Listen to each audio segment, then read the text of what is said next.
the Citizen channel. Hope you're all staying safe and well as we look forward to, yes, another Manchester derby. Well, a Trafford against Manchester derby anyway, isn't it? It's close enough to be classed as a derby. Preview show, and this is going to take place on the 14th of January 2023. So as I'm recording this, a couple of days away, 12:30 p.m. kickoff. As I'm recording this, I'm still recovering from a trip to St Mary's, which didn't quite go to plan. So let's have a look at this United game. I must admit, I do a little bit of work on it beforehand, and obviously coming back from the Southampton game, I've added a few little snippets to my thoughts which might interest you. Let me know your thoughts as well, guys. It'd be great to hear from you. And if you are new to the channel, please push that subscribe button, push the bell notifications. Please spread the word for the channel.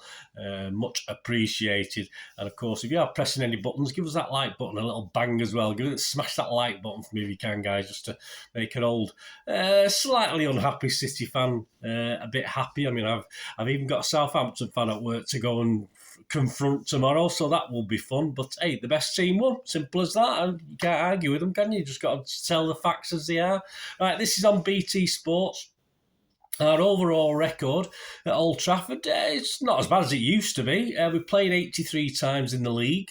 We've won 22, drawn 27 and lost 34. So that's not bad. That's not bad compared to some. I can think of worse ones, that's for sure. 107 goals we've scored, 125 we've let in. So let's hope we can narrow that on Saturday. Previously, of course, last season, 6th of November 2021, again a 12:30 p.m. kickoff, a 2-0 win for City. Our team that day, Edison, Walker, Diaz, Stones, Cancelo, Rodri, Gundo, Bernardo, Jesus, Foden and KDB. And excerpts from my little match report last season. When United have more shots on target against their own keeper, then you know they're in trouble. Apart from 10 to 15 minutes in each half where United could claim the game, was about 50-50. City were in total control and set the pace and flow of the game. And at 2-0 up, more or less just played the game out. And if a third came, then so be it. But it was all just a bit of a sort of master display. The goals, well, who needs a striker when he got help from United? Is it Bailey or Bally? I don't know how to pronounce his name. He beat De Gea to put us 1-0 up. But De Gea had quite a superb first half, denying City on at least 3 occasions with outstanding saves. But on 45 minutes, perhaps a little bit at fault. A flat-footed defence was left crying by Bernardo's never say die attitude. Oh, more of that, please, on Saturday, as he got in from the narrowest angle with De Gea, sort of helping it into his net. He's done that quite recently as well, hasn't he, watching United games. But it was Shaw who had switched off at that point and allowed Bernardo to get in, and it was 2-0. And more or less all over by the shouting. So I'll take exactly the same this time round as well. Who's in charge? Well, we got referee Stuart Atwell. His last City match was a 3-1 City win away at Leeds on the 28th of December. He's ref City 19 times in all competitions. We won 15, drawn 1 and lost 3.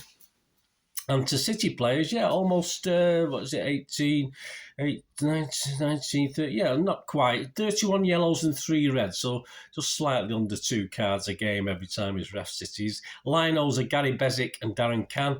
4th official is Robert Jones. God help us. Although he's not much to do as 4th official, has he? But on VAR, of course, we have the legend that is Michael Oliver. And making his OXO drink at half-time, his assistant is Nick Hopton. So how United doing? Oh, dear me.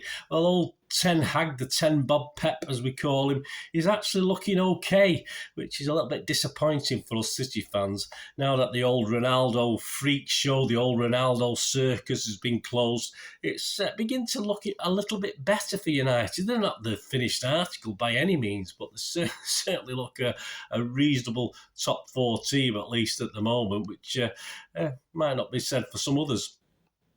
The 4th spot at the moment, 17 played with 35 points, only 4 points behind the Mighty Blues. That shows how mighty we've been this season. And if they beat us in this one, well, I think we're getting it already, aren't we, after last night at Southampton? But be prepared for title talk. I'm not sure we can particularly blame them, can you? We've got a great home record, only losing to Brighton early in the season. The current top scorers, yes, it's quite impressive, their list of assists and goals. Rashford, of course, has been reborn this season. 13 goals, 5 assists. Martial, 5 goals, 2 assists. Anthony, 4 goals. And Ericsson, two goals, but 8 assists. And there's plenty of players. I mean, I've just touched upon 4 there, but there's lots of players weighing in with goals and assists.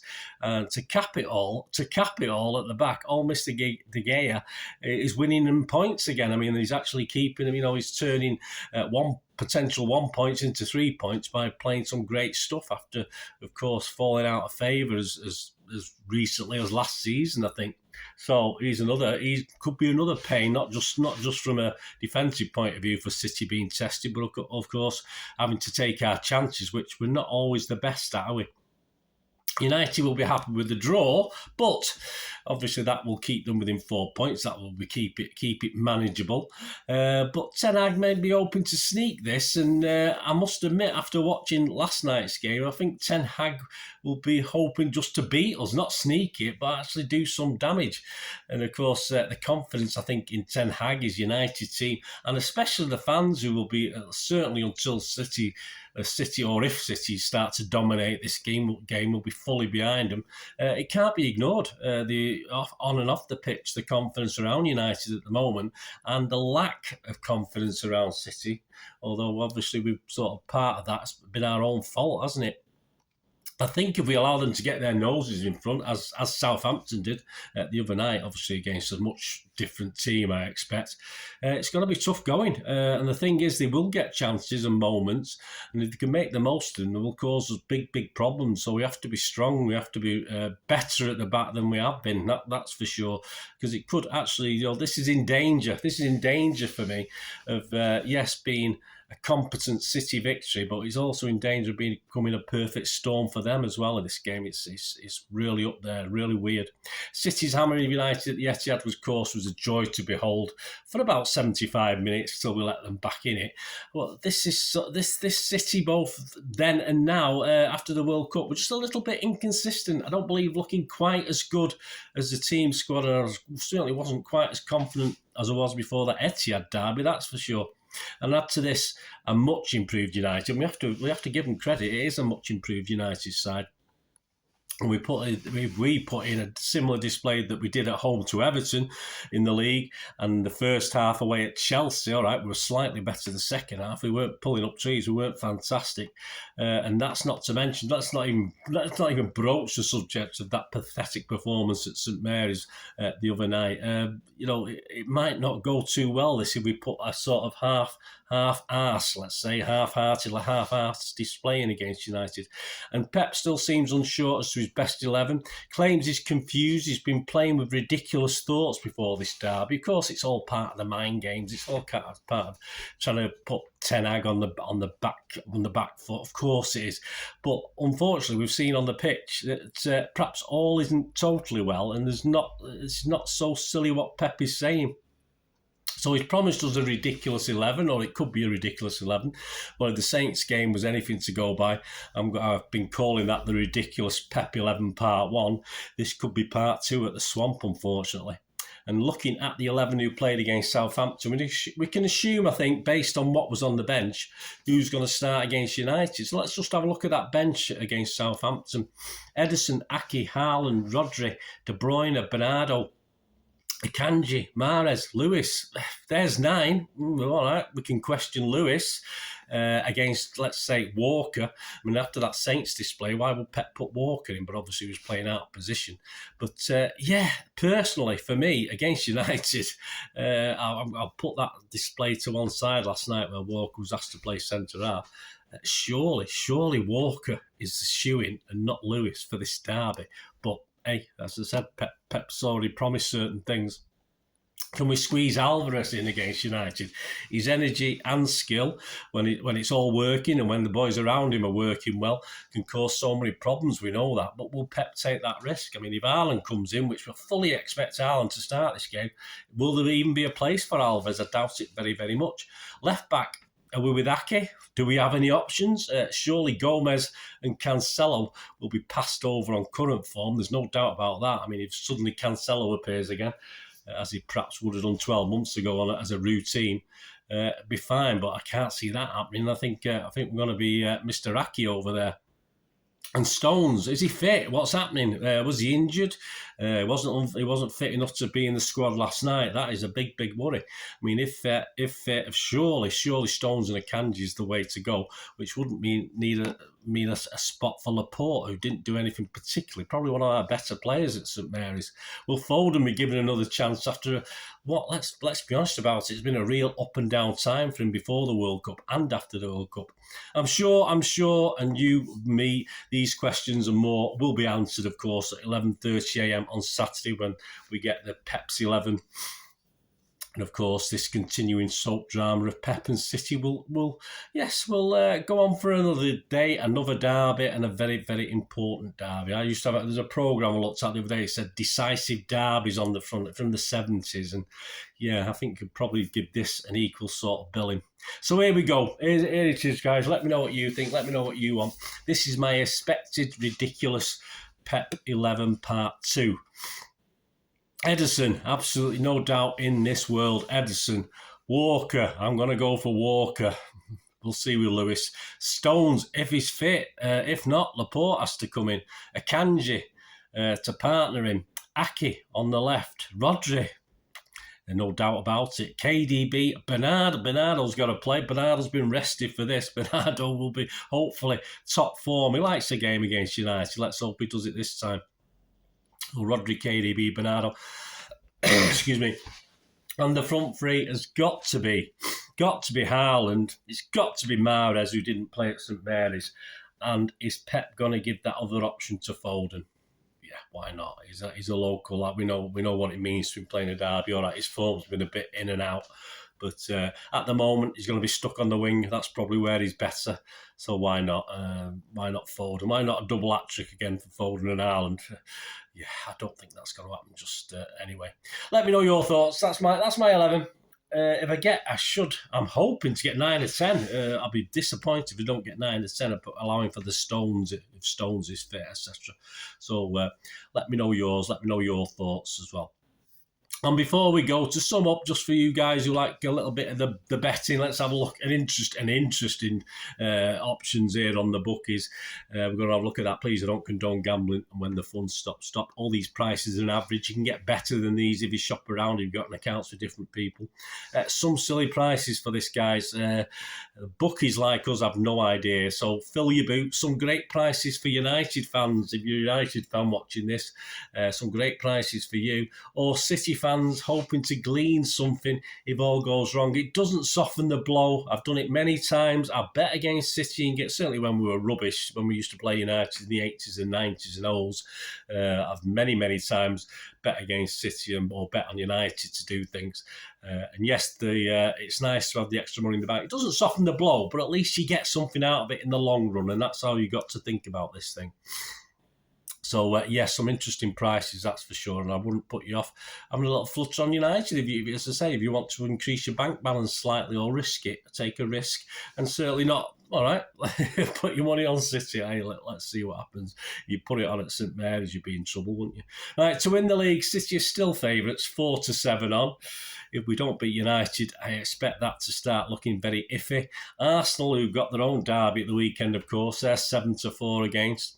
And United, listen to this, United fans, get on it. Get 50p on it now, guys. United are still 28-1 to win this league title. If they can beat City, even if they draw with City, I think they can still be confident of a good tilter, depending how Arsenal and Newcastle, for instance, compete for the rest of the season. But 28-1, fill your boots, guys. I certainly wouldn't do it because it's not. As I said, I'll bet against City in a match situation, but not for United to win the title, not in a million years. So there you go. Have a look at that one, guys. Match odds. Again, if you want City to win, if you're a City fan and you bet on City, 4-5 on's always good. It's anywhere like that, but it's not short odds on. It's wonderful. A draw is 11-4. Yeah, possible. I'm going for someone to win this, but a draw very feasible. And again, United fans, 10-3 for United to win this. Fill your boots. First goal scorer, Haaland's 11-4, Mahrez 8-1, KDB 11-1. That's a good one. Foden 13-2, Rashford 9-1. Rashford 9-1. I mean, Martial's less. He's 8-1. Yeah. So again, as I said, United fans or City fans wanting to make a few quid on the side, take a good hard look at that. Anytime goal scorer, Mahrez 11-4, Foden 23-10, KDB 4-1. Rashford 3-1, Anthony 10-3, Martial 10-3. I think the bookies have no idea with this one. Correct score, it was 2-0 last season, of course. So who knows on that one, what we're going to do on the correct scores. I've not got them here, guys. I'm going to put them on screen for you there. I won't have time to go back and edit this. I'm a bit short on time. So I've got a 2-0, which was last season for City, and a 2-1 either way, and the 3-1 either way. I'll put a little thing on here for you so you can see what those options are. So that's why I'm talking now, where you get a chance to look at that, because I forgot to write it on my script. It was a long, you lose a day going to Southampton and back, don't you? I mean, my mind's not on it. So let's move on. So there you go. Correct scores are up there that I predicted. Half-time, full-time, United 6-1, City 7-4, a draw in City's 4-1, a draw in United to win is 17-2, and a draw and a draw is 11-2. A handicap's a good one. If you want United +1, you can get evens on that. Say it's very United orientated today. I'm sorry, guys, but that's where some of the value is. Goals over and under, over 2.5, 8-11 on. I like that. I can see 3 goals. I'm hoping, we've had some 0-0s, haven't we, in the past, but I can see 3 goals plus. Under 3.5, if you're not as confident, 4-9 on, so not quite as good. And to score 2 or more goals, you can get Haaland at 7-2 or Rashford at 20-1. 20-1. Both teams to score yes is 4-6 on. More likely, of course, the bookies are giving 6-5 against for no, but yeah, I'm more inclined to the 4-6. The winning margin, City 1 goal is 13-5, City 2 goal is 4-1, United 1 goal is 11-2, United 2 goal is 12-1. So there you go, that's all the main stuff. I've been going on for nearly 17 minutes now. Hope you enjoyed it, hope you stuck with me. I hope I've been informative and entertaining if I can. Hopefully, when I say I've not been too down, we can only say what we see, can't we? And at the moment, we can see a momentum with United, and certainly no momentum with City. So that has a lot to do with it psychologically. I'm hoping City will turn up in this game and absolutely tear United a new one, and I'll be all happy and wonderful. And we move on to another interesting game against Tottenham next week, don't we? But let's hope so. But as I say, we can't afford any mistakes in this one. United are looking far better than they have done for a while, and they've got the players to take a full advantage of it. And we've got to be strong, and we've got to be confident. We've got to be at it. Simple as that. There you go. I'll be back with the ratings show on Saturday, probably late Saturday afternoon after the game, and the Talking Point show back as usual as its own on Sunday morning. So please join me for that. And obviously next week we'll be looking forward to the Tottenham game at the Etihad as well. Thanks for watching, guys. Let me know your thoughts. It'd be great to hear from you. And please, hope you enjoyed that. And sorry about the voice isn't too bad today. I'm just all this cold weather and going up and down the motorways in the rain. It's just brought a cold back on. I got rid of it, I had a cough, and now I tend to got my cold back now. But we'll get right one day. Just need a little bit of warmth, don't we? But not much of that in the forecast at the moment. Thanks for watching, guys. Please, until we meet again, I'll ask one thing, don't I? Please stay safe, Blues. Come on, City. Bye for now.